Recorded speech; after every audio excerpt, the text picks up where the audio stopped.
안녕하세요. 오늘은 2021년 벌써 29번째 주일입니다. HTS 깊은 교회에서 함께 예배드리는 모든 분들을 환영합니다. 깊은 교회는 11월 21일 창립을 위해서 기도하며 준비하고 있습니다. 이 땅에 교회를 세우시는 주님께서 그리스도의 지체들을 모아주실 줄 믿고 기도합니다. 주님께 찬양합시다. 오늘은 시편 141편부터 7편입니다. 할렐루야, 우리 하나님을 찬양하는 일이 선함이요 찬송하는 일이 아름답고 마땅하도다. 여호와께서 예루살렘을 세우시며 이스라엘의 흩어진 자들을 모으시며 상심한 자들을 고치시며 그들의 상처를 싸매시는도다. 그가 별들의 수효를 세시고 그것들을 다 이름대로 부르시는도다. 우리 주는 위대하시며 능력이 많으시며 그의 지혜가 무궁하시도다. 여호와께서 겸손한 자들은 붙드시고 악인들은 땅에 엎드러뜨리시는도다. 감사함으로 여호와께 노래하며 수금으로 하나님께 찬양할지어다. 아멘. HTS 깊은 교회를 세우시는 하나님 아버지, 주님의 자비하심과 인자하심이 영원하십니다. 주님의 이름을 높이며 찬양합니다. 완전하고 선하신 하나님 아버지, 우리를 인도하시고 보호하심을 감사합니다. 에베네셀의 하나님, 우리를 여기까지 도우셨습니다.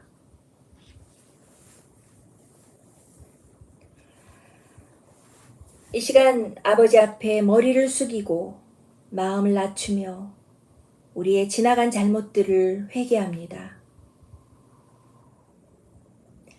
알고 잘못한 일들, 모르고 실수한 일들, 많고 많은 허물들을 고백하며 애통합니다.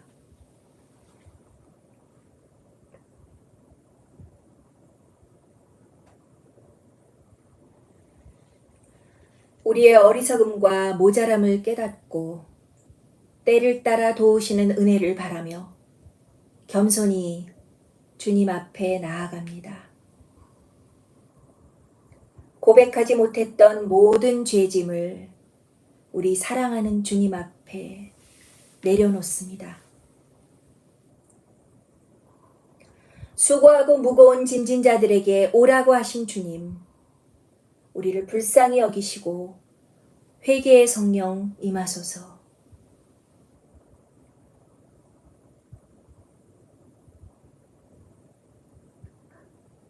신실하신 주님, 우리에게 약속하신 언약을 항상 지키시니 감사합니다. 구하고 찾고 두드리는 자에게 성령을 주셔서 우리를 깨우치시고 넘어진 곳에서 다시 일으키심을 감사합니다. 오늘 이 자리에서 우리가 신령과 진리로 드리는 예배의 주인이 되심을 감사합니다. 여기 머리 숙인 한 사람 한 사람의 간구를 들어주시고 주님의 뜻 안에서 그들이 응답받는 기쁨을 누리게 하소서.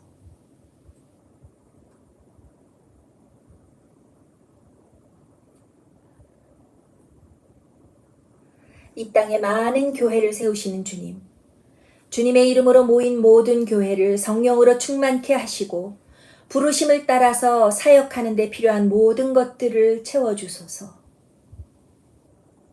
특별히 억압과 고통 가운데 있는 교회들을 기억합니다.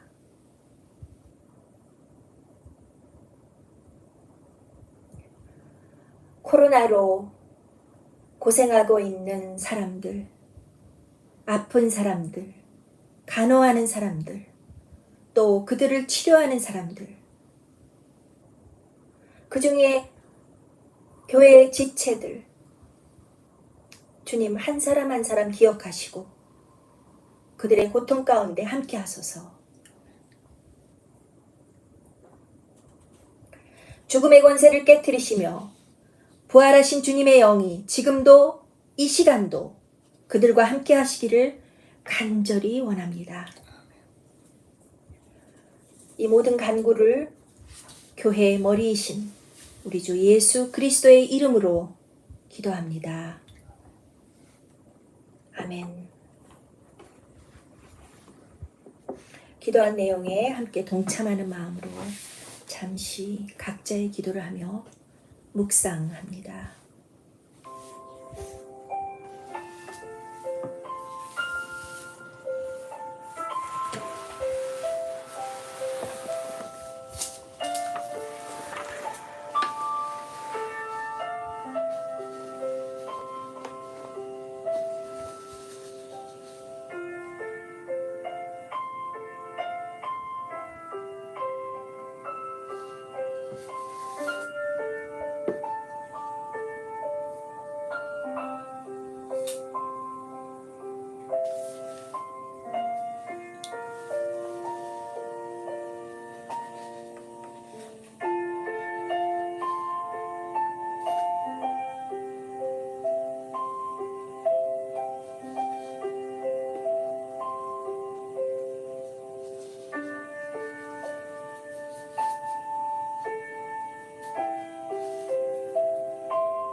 사도신경으로 신앙을 고백합니다.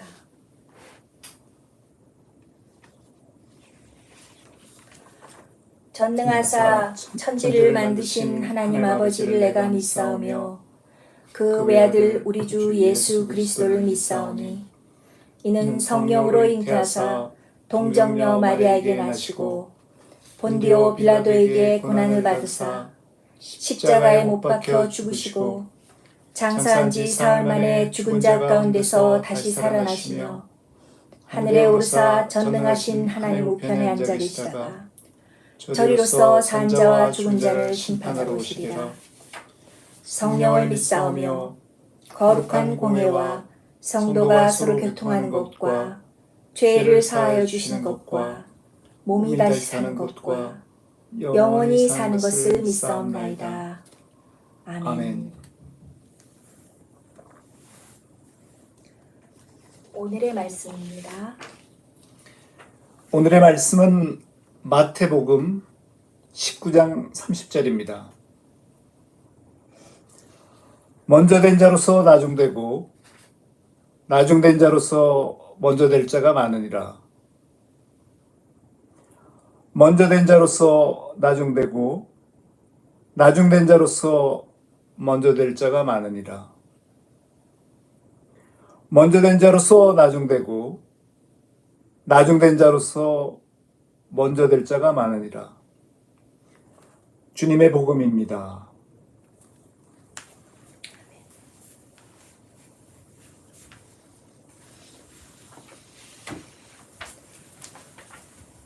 오늘 설교는 근심하며 돌아간 그 사람이라는 제목으로 이어지겠습니다. 오늘 본문 말씀은 기독교인들이 가장 소화하기 힘든 말씀 중에 하나라고 생각합니다. 먼저 된 자로서 나중되고 나중된 자로서 먼저 될 자가 많으니라. 새 번역은 더 적나라합니다. 첫째가 된 사람들이 꼴찌가 되고 꼴찌가 된 사람들이 첫째가 되는 경우가 많을 것이다. 우리 이런 거 별로 안 좋아하잖아요. 예수님의 삶이나 가르침은 우리가 원래 알고 있고 또 편안하게 생각하던 그런 세상의 질서와는 좀 다른 새로운 세계를 보여줍니다. 예수님이 이 세상에 오셔서 제자들을 부르실 때 그 사람들은 당시의 선생들도 아니었고 부자들도 아니었습니다. 전혀 예상치 못한 종교계에서는 전혀 예상치 못한 그런 그룹의 사람들이었습니다. 그런데 그들은 예수님을 따르는 데 앞장섰고 새 시대의 하나님 나라의 주역이 되었습니다. 그런 일들은 성경에 허다합니다. 그런 한 예만 보더라도 오늘 본문에 예수님께서 하신 말씀은 쉽게 이해가 됩니다. 먼저 된 자로서 나중되고 나중된 자로서 먼저 될 자가 많으니라. 오늘은 우리가 먼저 된 자로서 나중되지 않고 또 나중된 자라면 먼저 되기 위하여 이 말씀을 드립니다.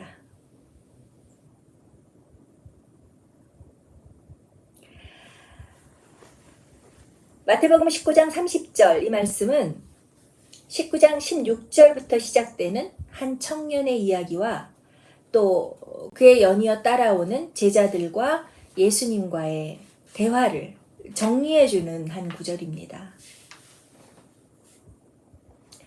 제가 복음서 말씀을 한번 읽는 게 좋겠는데요.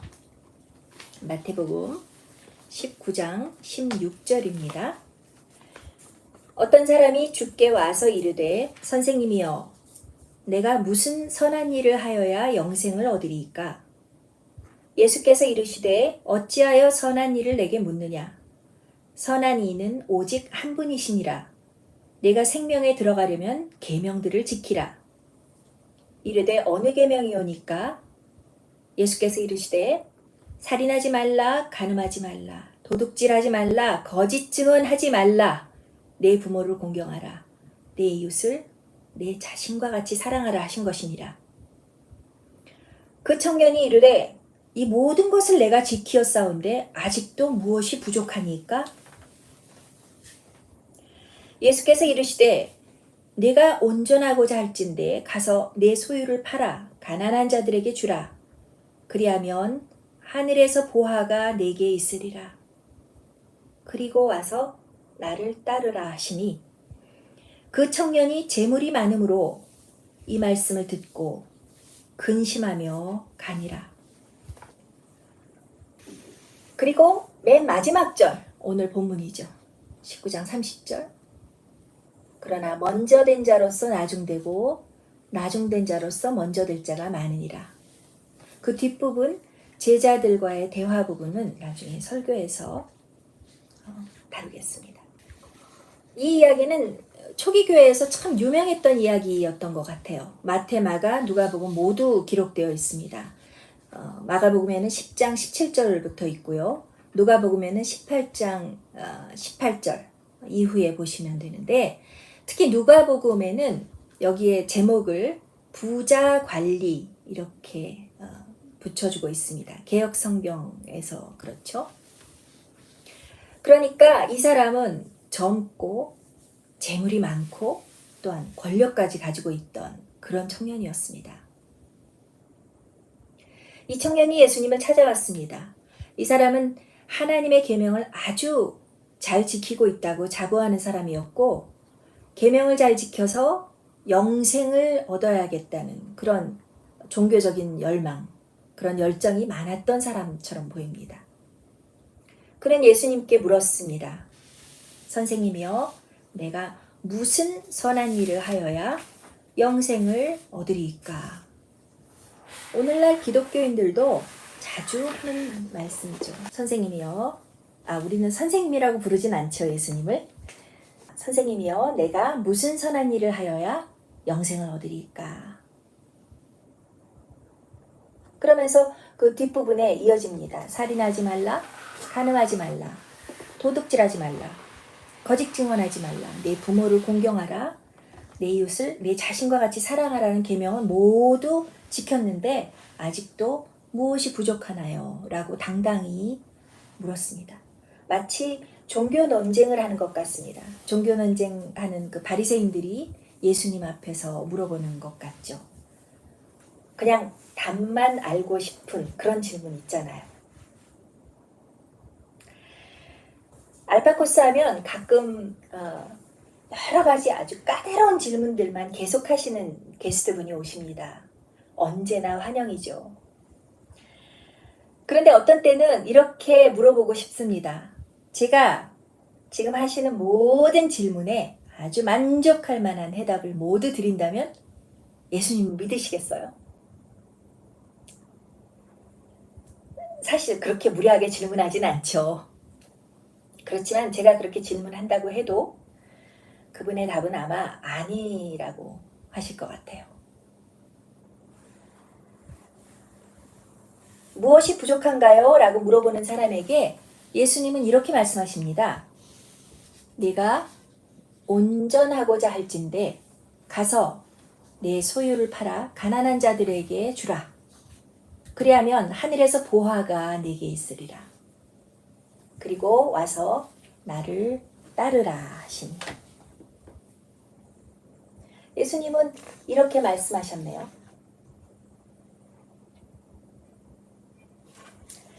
당시에 예수님을 따라 나섰던 많은 사람들이 모든 것을 버리고 집을 떠날 수밖에 없었습니다. 그 환경상 집을 떠나지 않고서는 예수님을 따를 수가 없었어요. 아마도 그 청년이 이 말을 듣고 예수님을 따르라는 말로 금방 알아들었을지도 모르겠습니다. 그런데 가난한 자를 구제하라는 건 하나님의 계명이기도 하거든요. 마음이 복잡했겠죠. 예수님의 이 말씀을 듣고 그 청년은 재물이 많음으로 근심하여 떠났습니다. 성경에 그렇게 기록되어 있어요. 19장 22절 그 청년이 재물이 많음으로 이 말씀을 듣고 근심하며 가니라. 그 청년이 재물이 많음으로 이 말씀을 듣고 근심하며 가니라. 이야기는 여기서 끝납니다. 매우 짧지만 정말 충격적인 이야기죠. 예수님의 말씀은 우리를 이렇게 놀라게 하는 때가 많습니다. 특히 재물에 대해서는 더욱 그렇습니다. 재물과 하나님을 같이 섬기지 못한다고 하셨죠. 사실 이 청년과 예수님의 대화는 처음에 재물과 아무 상관이 없는 그런 주제였습니다. 하나님의 계명을 지키는 일에 관한 것이었죠.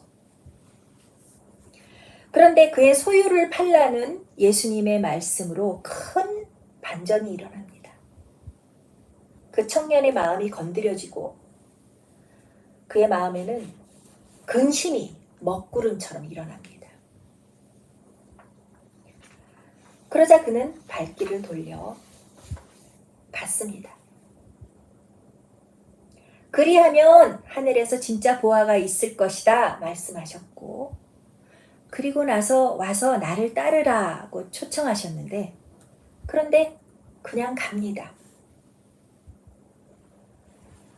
예수님은 하늘의 보화를 가지고 예수님을 따르는 그런 하나님 나라에 대한 이야기를 하고 계시는데, 이 청년은 그냥 근심하면서 떠나버립니다.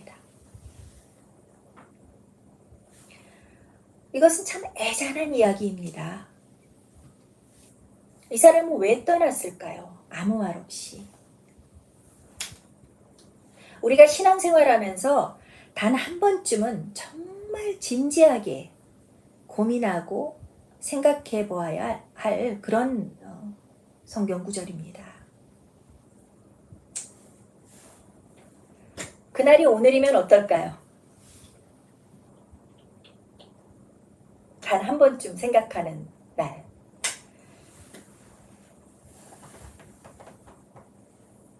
재물이 많으면 예수님을 따르지 못하나요? 가진 재물을 모두 팔아서 가난한 자들에게 주라고 하신 예수님의 말씀을 따르는 건 정말 가능하기나 한 일일까요?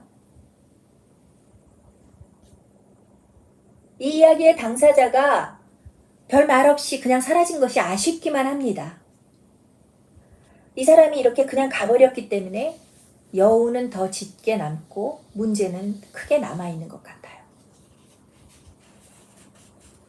그는 왜 발길을 돌렸을까요? 저는 세 가지를 생각해 보았습니다. 왜 이 사람이 이렇게 발길을 돌렸을까? 첫째로, 혼란스러웠다.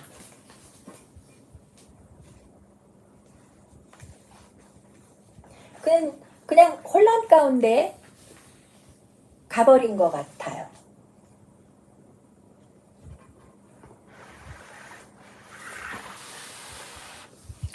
유대신앙은 하나님이 인정하시는 사람들에게 재물의 복을 주신다고 생각했습니다.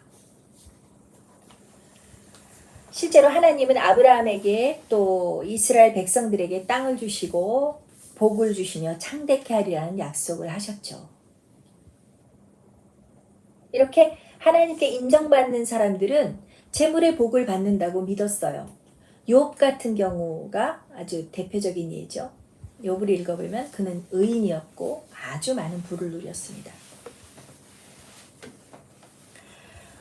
그래서 반대로 가난한 사람은 죄인 취급을 받았습니다.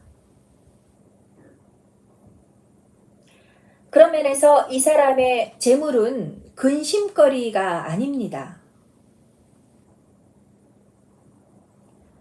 지난 14일 밤이었나요? 자영업자분들이 심야에 차량 시위를 했습니다. 그분들이 들고 있는 그 피켓을 봤는데 그 피켓에 이렇게 쓰여져 있습니다.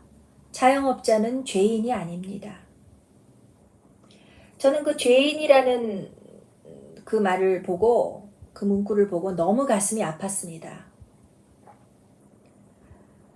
본인들이 느끼고 있는 감정을 그대로 드러낸 말이죠. 그러고 보면 재물을 복으로 생각하는 건 유대인들뿐만은 아닌 것 같습니다. 우리 속에도 우리 문화 속에도 약간은 그런 게 스며들어 있죠. 그런데 어떤 사람들에게는 이렇게 하나님의 복으로 받은 이런 재물이 그런 재물의 복이 예수님을 따르는데 장애물이 됩니다. 어떤 면에서 그럴까요? 재물은 사람들에게 자신감을 줍니다. 그러한 자신감은 하나님을 신뢰하기보다 그 재물을 믿게 합니다. 결국 나 자신을 믿는 건데 그 나 자신을 믿게 하는 그런 원인이 되는 것이 재물이죠. 제가 홍콩에 있을 때 아기가 아직 어린 엄마들과 이런 이야기들을 많이 나누었습니다. 만일 아기가 열이 펄펄 나고 당장 수술을 해야 되는 그런 상황인데 나에게 돈이 땡전 한 푼 없다면 무엇을 할까? 기도한다. 이게 대부분의 사람들의 대답이었습니다. 만일 주변에 갈 만한 병원이 하나도 없고 아이는 아프다면 우리가 무엇을 할까? 기도를 한다. 이것이 대부분의 대답이었습니다. 우리에게 돈이 있고 갈 만한 병원이 많기 때문에 하나님만 의지하는 그런 믿음의 연습, 그런 걸 한 번도 해볼 기회조차 없을지도 모른다. 우리가 그런 삶을 살고 있을지도 모른다. 그런 이야기들을 많이 나눴어요. 재물이 많아질수록 믿음의 연습을 덜하게 되는 경향이 있습니다. 오늘 우리가 이런 말씀을 나누는 것도 그것을 그런 위험을 생각하고 다시 경고받고 기도 생활에 힘쓰자 이런 뜻이죠. 그리고 또 재물이 많아지면요, 지켜야 할 것이 많아집니다. 그렇기 때문에 이기적인 사람이 될 수 있습니다. 재물이 그렇게 만드는 거죠. 그리고 돈이면 다 된다는 물질 만능주의자가 될 수 있습니다. 물론 그 정도의 차이는 있지만 재물이 우리에게 가져다 줄 수 있는 해악에 대해서 말씀드리는 겁니다.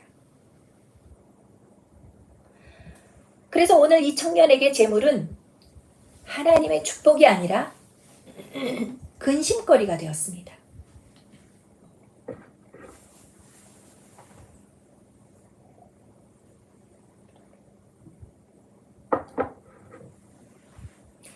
하나님 앞에서도 지켜야 할 그러한 재물은 우리에게 근심거리밖에 안 됩니다. 도대체 누구 앞에서 무엇을 지키고 있나요? 이 청년은 자신의 믿음뿐 아니라 삶 전체가 혼돈에 빠졌습니다.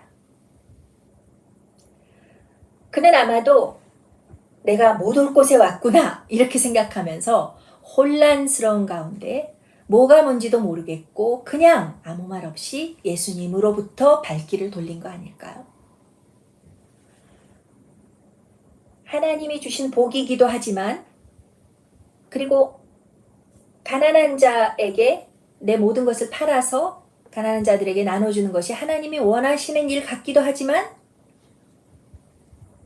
하나님의 복이기도 하고 뭐 그런 혼란 가운데 그 자리를 피할 수밖에 없었던 것은 아닌가요?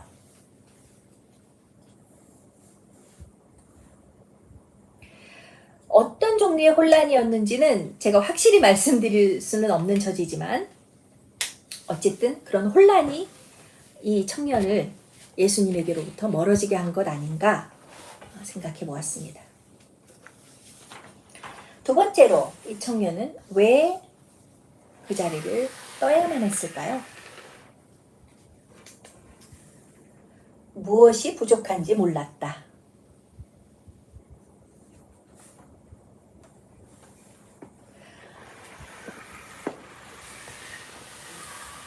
결론부터 말씀드리면 영생이죠.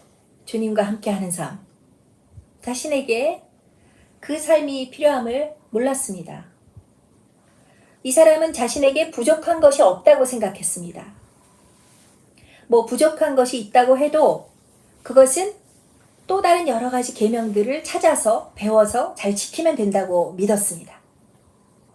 방법이 있다고 믿었습니다. 그는 아마도 예수님이 자신이 모르고 있는 어떤 훌륭한 계명들을 몇 개 가르쳐 주실 수 있지 않을까. 그런 훌륭한 이스라엘의 선생, 랍비라고 여기고 찾아왔는지도 모릅니다.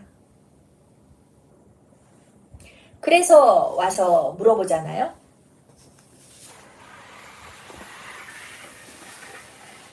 선생님이요, 내가 무슨 선한 일을 하여야 영생을 얻으리까? 그 청년이 이르되 모든 것을 내가 지키었사온데 아직도 무엇이 부족하니까? 이건 뭐 억양에 따라서 다르게 들리기도 해요. 뭐가 부족한 게 있으면 가르쳐 주시겠습니까? 이렇게 물어보는 것 같기도 해요. 모든 것을 다 지키려고 하는 그런 자세. 아니면 아직도 무엇이 부족합니까? 이렇다면 나 이제 지킬 만한 계명은 다 지켰습니다. 이렇게 들리기도 하죠.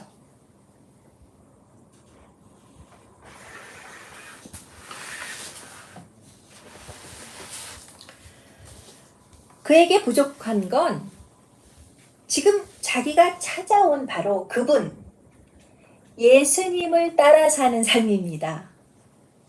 영생의 삶이죠. 당시 유대인들에게 예수님이 선포하시던 복음은 정말 그 전통적인 유대교 신앙을 아주 깊이 믿던 그런 사람들에게는 정말 큰 도전이었습니다. 왜냐하면 그들이 영생을 얻는 길이라고 믿었던 그런 하나님의 계명들, 그 계명들을 열심히 잘 지키면 영생에 이른다고 믿었던 그런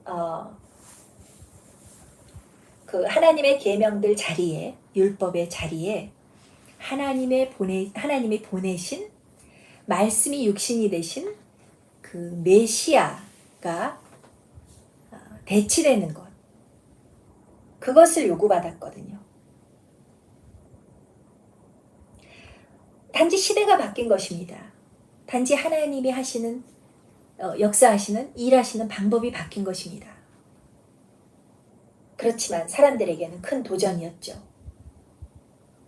엊그제까지 자신이 믿고 있던 그 방법, 그런 신앙생활의 그런 여러 가지 훈련들, 그런 것들에 큰 도전을 받은 것입니다.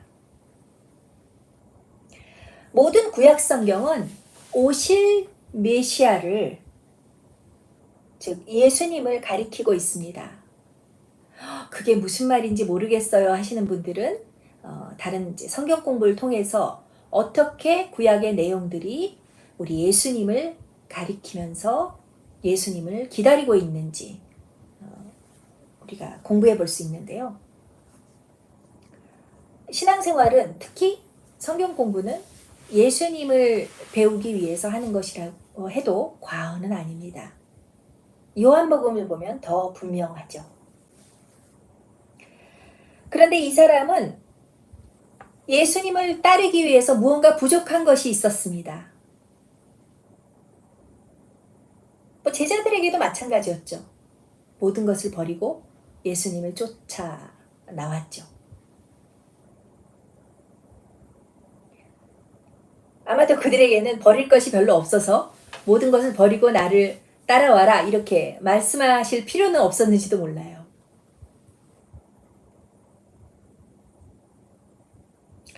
그렇지만 이 사람에게는 분명히 예수님을 따르기 위해서 뭔가 부족한 것이 있었습니다.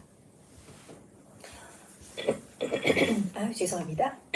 에어컨 때문에 그런지 갑자기 목이. 누가복음 18장에서도 예수님 같은 말씀을 하시는데요. 이런 말씀을 하십니다.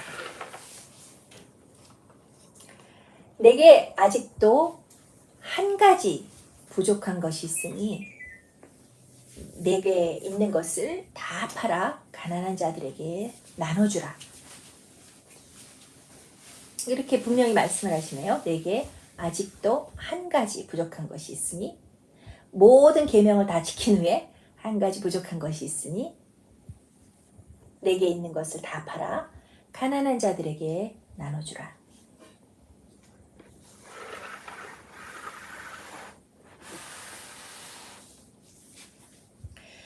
이 사람이 모든 계명을 다 지키고도 아직도 한 가지 부족한 것은 재물을 의지하는 것이었나 봅니다.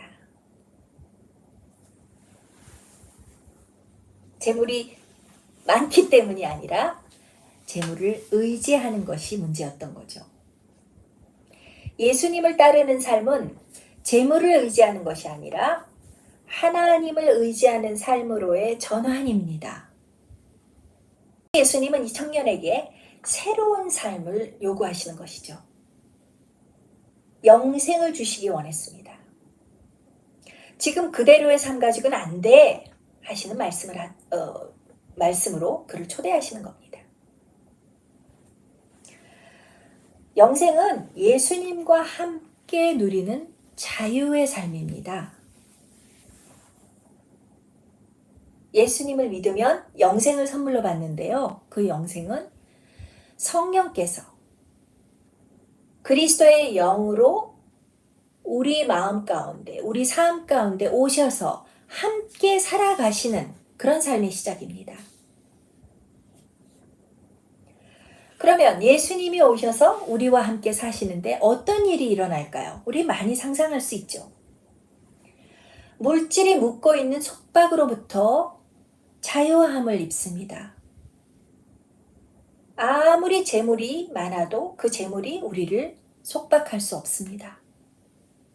그리고 내 이기심에서 벗어나서 사랑하며 자기 자신을 희생할 줄 아는 예수님을 닮아가는 삶을 살아갈 수 있는 그런 무한한 가능성을 부여받는 것입니다.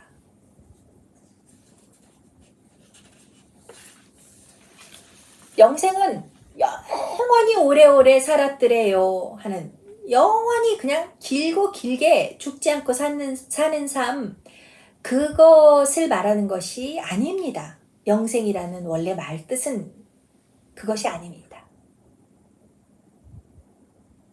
예수님이 말씀하신 영생은 예수님과 함께하는 영원한 존재이신, 영원히 우리를 사랑하시는 그런 주님과 함께하는 삶입니다.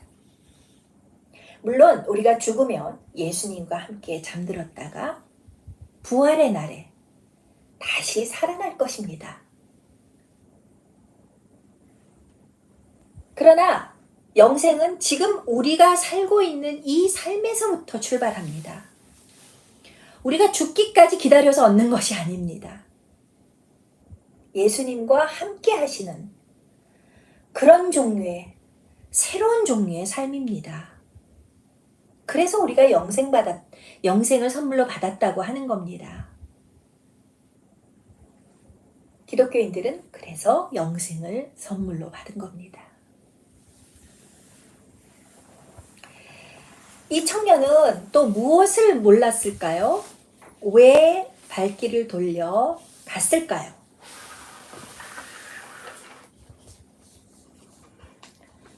하나님의 능력을 몰랐다. 이것은 제가 한 말이 아니라 성경에 나와 있는 부분입니다. 이 청년과의 만남 이후에 예수님은 제자들에게 말씀하십니다. 19장 23절인데요. 예수께서 제자들에게 이르시되 내가 진실로 너희에게 이르노니 부자는 천국에 들어가기가 어려우니라. 다시 너희에게 말하노니 낙타가 바늘기로 들어가는 것이 부자가 하나님 나라에 들어가는 것보다 쉬우니라 하시니, 제자들이 듣고 몹시 놀라 이르되 그렇다면 누가 구원을 얻을 수 있겠습니까? 누가 구원을 얻을 수 있으리까? 아니, 하나님의 축복을 받은 그런 부자들도 천국에 못 간다면 누가 갈 수 있습니까? 26절, 예수께서 그들을 보시며 이르시되 사람으로는 할 수 없으나 하나님으로서는 다 하실 수 있느니라.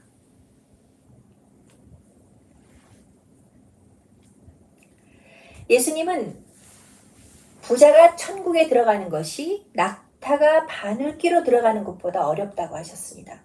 이것은 불가능하다는 말씀이죠. 불가능하다는 이야기입니다. 낙타가 바늘기를 들어갈 수 있나 없나 이런 거를 고민하실 필요가 없어요. 조금 전에 읽은 말씀인데요. 제자들이 몹시 놀라 이르되 그렇다면 누가 구원을 얻을 수 있으리까? 구원 얻을 자가 누굽니까? 아무도 구원받지 못합니다. 오늘 우리의 질문도 이것이죠.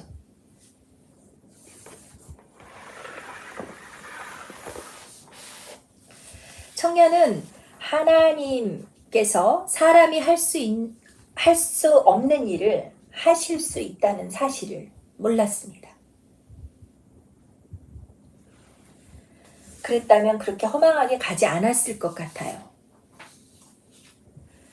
자기가 할 수 없는 일에 절망하며 근심해서 돌아갔습니다. 예수 그리스도 안에서 역사하시는 하나님의 능력은 오늘날 성령 안에서 우리 안에 역사하십니다. 하나님의 능력은 우리 앞에 놓인 어떠한 장애물도 없애주시고 우리를 자유롭게 하셔서 영생을 살게 하십니다. 참 놀라운 복음 아닌가요? 우리 앞에 얼마나 많은 장애물이 있습니까? 그런데 우리가 하나님을 알게 되고 예수 그리스도라는 든든한 친구, 든든한 지원군을 우리 집에 모시고 나의 삶에 모시고 살고 있다는 너무 기쁜 소식이죠. 예수님을 만났던 청년은 그렇게 힘든 계명들을 다 지켰으면서도 자신의 소유를 팔고 주님을 따르라는 말에 근심하며 돌아갔습니다. 아주 근본적인 도전에서 무너져 버렸습니다. 계명을 지켰지만 그 계명을 주신 하나님을 믿지 못함이 드러난 셈입니다. 재물의 축복을 주신 분이 하나님이신 줄은 알았겠지만 그 재물의 진짜 주인이 하나님이시라는 사실을 몰랐던 건 아닐까요? 우리에게 주신 분도 하나님이시요 거두어 가신 분도 하나님이시라는 고백은 우리를 진정으로 자유케 합니다.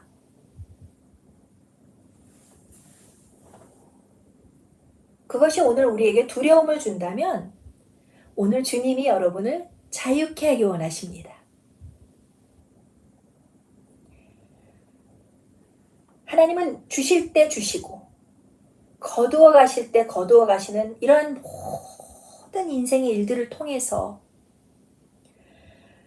천국에 가기 완전히 불가능한 사람들까지도 부르십니다. 그렇다면 그렇게까지 불가능하지 않은 사람들은 얼마나 더 많이 부르실까요? 사람으로는 할 수 없으나 하나님으로서는 다 하실 수 있느니라. 이 말씀은 제가 복음서 가운데서도 정말 가장 위대한 말씀이라고 생각하는 그런 말씀 중에 하나입니다. 사람으로는 할 수 없으나 하나님으로서는 다 하실 수 있느니라. 우리가 전도할 때도 이 말씀을 꼭 기억해야 될 것 같아요. 저 사람은 정말 안 될 것 같아. 사람으로는 할 수 없으나 하나님으로서는 다 하실 수 있느니라.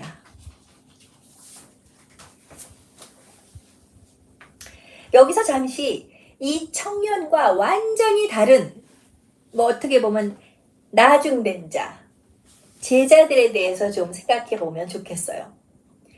제자들은 재물이 별로 없었던 사람들이었음에 틀림없습니다. 초기의 제자들 말이죠. 예수님은 사실 이렇게 재물이 없는 자들, 약자들, 아픈 사람들하고만 친구였던 것처럼 그렇게 복음서에서는 그렇게 보여지기도 합니다. 하지만 예수님에게도 부자 친구들이 있었습니다. 많았습니다. 글쎄요, 많았는지는 모르지만 오늘날에는 꽤 있으신 것 같아요. 재물이 많기 때문에 예수님을 못 따른다고 가르친다면 그것은 건강한 가르침이 아닙니다. 하지만 재물이 많으면 예수님을 따르기 정말 힘든 건 사실입니다. 그래서 어떤 사람들은 일부러 자기가 가진 재물을 다 없애버리려고 하죠. 하늘의 보화를 둘 자리가 없어진다고 믿기 때문입니다. 그러나 예수님이 말씀하신 재물은 단지 그런 우리 눈에 보이는 그런 물질만을 말한 것은 아닐 겁니다. 물질은 물론이고요. 내 삶에서 하나님이 주인 되시지 않는 모든 영역을 말합니다. 하나님의 나라의 일꾼으로 부름받는 사람들에게 하나님이 주인 되시지 않는 그러한 영역이 있다면 그것은 하나님의 재물이 아니라 나의 재물입니다. 하나님이 주신 많은 복들을 누리면서도 그러한 재물의 주인이 하나님이신 줄을 알지 못한다면 내 재물로 생각한다면 그것들은 반드시 버려지거나 팔려야 합니다. 그러면 하나님은 우리의 삶을 하늘의 보화로 채우시고 아주 자유롭게 예수님을 따라서 살게 하십니다. 그러니까 나의 재물을 하늘의 보화로 채우라는 말씀이시죠. 하늘의 보화는 대개는 눈에 보이지 않습니다. 나의 삶에 주님이 가득 가져다 주시는 평강, 주님 한 분으로 만족하는 그런 기쁨, 온 세상을 품을 것 같은 그런 주님의 사랑, 그것으로 채워지는 인생이죠. 그것이 더욱 값진 거죠. 그걸 못해서 우리가 안타까운 거죠. 그래서 기도하고, 그래서 오늘도 예배드리며 하나님의 성령으로 나를 가득 채워달라고 나를 맡기는 것입니다. 예배드릴 때 주님 앞에 나 자신을 맡겨야 합니다. 하나님이 주인 되시지 않은 모든 영역들을 그대로 내어놓아야 합니다. 그냥 근심하며 돌아가면 안 됩니다. 오늘은 이렇게 먼저 된 자로서 나중된 한 청년에 대해서 말씀드렸습니다. 그가 왜 예수님을 따르지 못하고 돌아갔는지 살펴보았습니다. 하나님이 축복으로 주신 재물을 팔라고 하니까 혼란스러웠을지도 모릅니다. 그가 예수님이 주시는 영생에 대해서 몰랐을 것 같습니다. 영생은 자신이 스스로 열심히 계명을 지킴으로써 얻는 것이라고 믿었기 때문이죠. 우리의 힘으로 영생을 얻을 수 없습니다. 나 자신의 힘으로 이 인생에서 주님과 동행하는 삶을 살 수 없습니다. 그리고 비록 재물이 많아도 하나님의 주인 되심을 다시금 깨닫고 예수님을 따른다면 하늘의 보화가 나에게 주어질 텐데, 하나님이 하늘의 보화로 채우실 텐데, 그러한 하나님의 능력을 몰랐던 것도 너무 안타깝습니다. 그저 나는 재물이 많아서 안 되겠구나 이렇게 근심했죠. 기독교 신앙에서 먼저 된 자와 나중된 자의 뒤바뀜은 이런 식으로 아주 자주 목격됩니다. 때로는 하나님의 축복이라고 여겨지는 것들이 예수님을 따라가는 데 방해가 되어 우리로 하여금 영생을 살지 못하게 합니다. 오늘 말씀을 들으시면서 혹시 여러분의 마음속에 성령께서 가르쳐 주시는 것이 있다면 그냥 근심만 하다가 떠나지 마시고, 하나님의 뜻은 우리 인생에서 어떠한 장벽이라도 없애주실 것임을 알고 그 장벽을 넘어 항상 부르시며 은혜 안에서 영생을 누리게 하시는 주님을 따라가고 사모하시기를 권면합니다. 다시 한번 말씀드리지만 오늘 이 청년처럼 뒤돌아가지 말고 절망하지 말고 계속 예수님을 따라갈 수 있으시기를 축복합니다. 나는 재물이 없어서 오늘 설교는 별로 나한테 상관이 없네 이렇게 생각하실지 모르지만,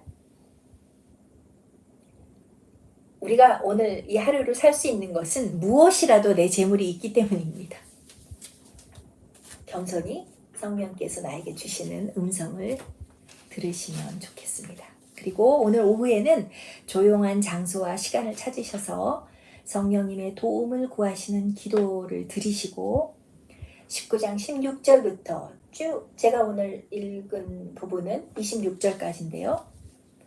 16절부터 26절까지, 그리고 마지막 구절 30절을 여러 번 작은 소리라도 내서 읽으시기를 권합니다. 기도하시겠습니다.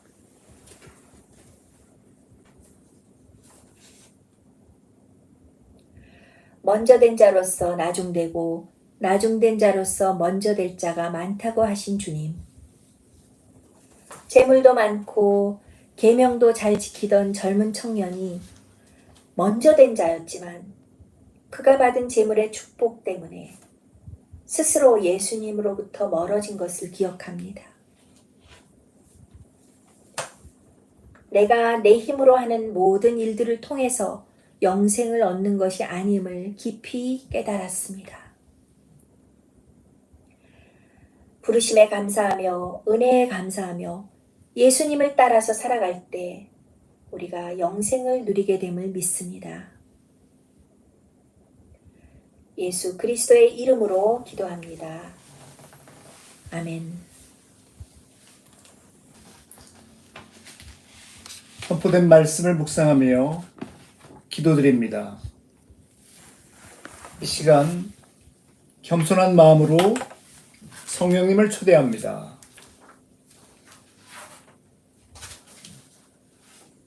성령님, 지금 이곳에 오시옵소서. Come, Holy Spirit.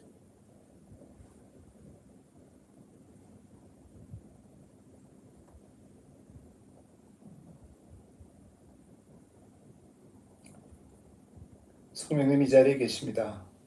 온라인을 통해 예배하시는 각자의 마음속에 함께 계십니다.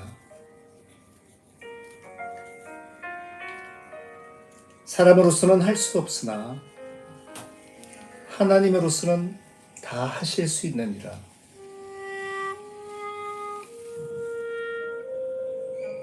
먼저 된 자로서 나중되고 나중된 자로서 먼저 될 자가 많으니라.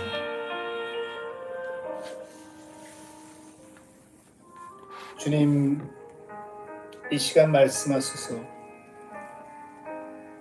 우리가 여기 있나이다. 주님의 말씀을 듣고 깨닫게 하옵소서.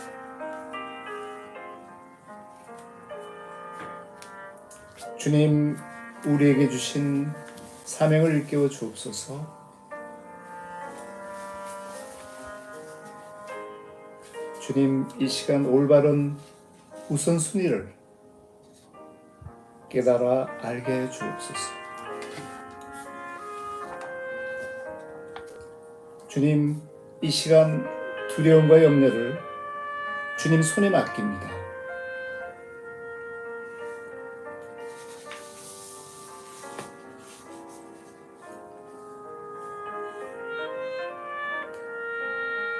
주님 이 땅에 오셔서 시작하신 새로운 세계, 그리고 새롭게 시작된 하나님 나라의 질서를 깨달아 알게 하소서.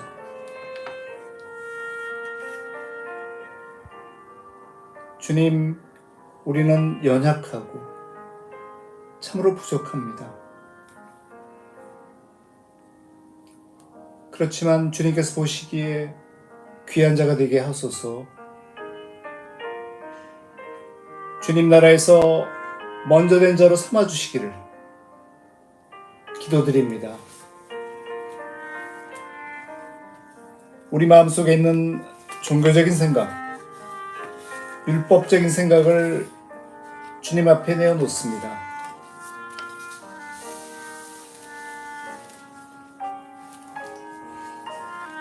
신실하고 인자하신 주님만을 따라갑니다.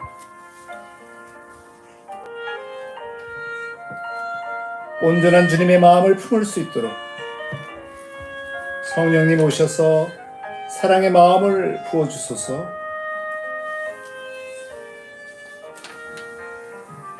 지혜로 인도하여 주옵소서. 우리 마음속에 주님 말고 딴 것을 의지하는 것이 있습니까? 이 시간 주님 앞에 내어놓습니다. 저희 마음을 정결하게 해 주옵소서.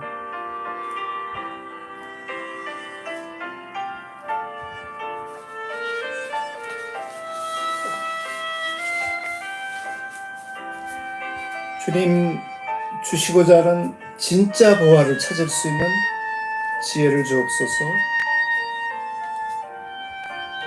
주님께 주신 그 보화, 영원한 생명을 위해서 모든 것을 버리고 팔 수 있는 용기도 주옵소서. 주님, 우리의 마음속에 무엇이 참으로 소중한지 돌아보게 하소서. 성령님 함께 하셔서 그 귀한 보화를 찾고 붙들게 하소서. 우리에게 부족한 것이 무엇인지 깨달아 알게 하소서. 영원한 생명이신 주님만을 바라보고 걸어가게 하소서.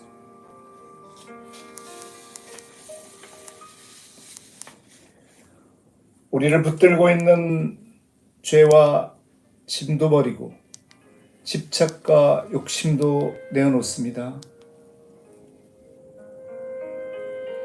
주님 만나는 데 방해가 되는 모든 것들을 치워주옵소서.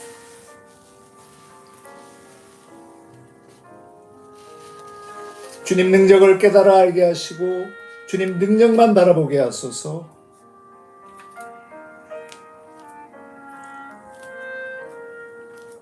진리이신 주님을 만나고 주님 주시는 참 자유를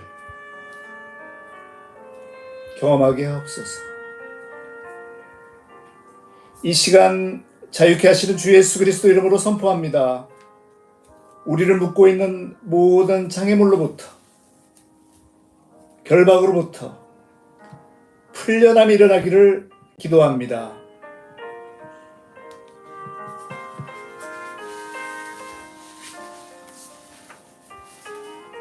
주님, 이 일을 위해서 귀한 은혜의 선물 주심을 감사합니다. 성령님의 기름 부음으로 우리를 높이시고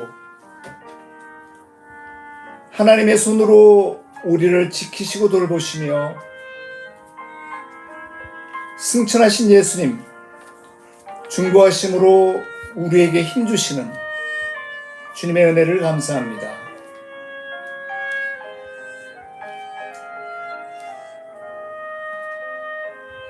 이 시간 치유를 위한 기도를 드립니다.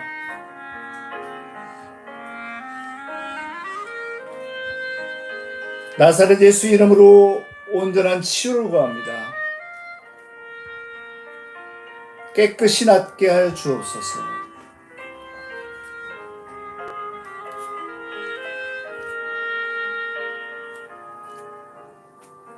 Be completely healed in the name of Jesus Christ.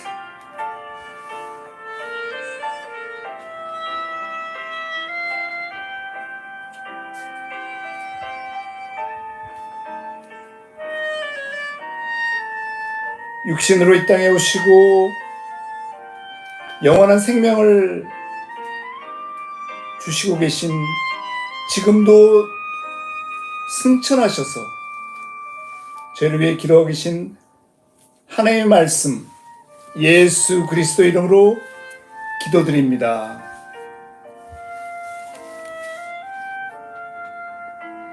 아멘.